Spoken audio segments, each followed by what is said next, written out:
கூட்டு சராசரி இந்த பேர் கேட்டாலே கணக்கு கொஞ்சம் கஷ்டமா இருக்குமோன்னு தோணுதா?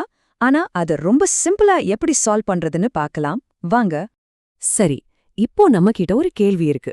ஒரு கிளாஸ்ல 20 பசங்களோட சராசரி எடை 55 கிலோ. அதே கிளாஸ்ல 15 பொண்ணுங்களோட சராசரி எடை 50 கிலோ.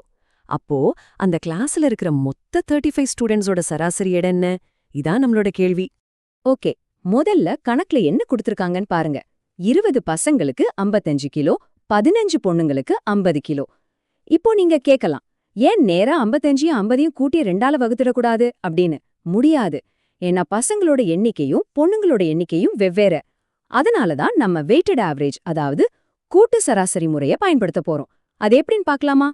சரி, இதுக்கு 4 ஸ்டெப் தான்.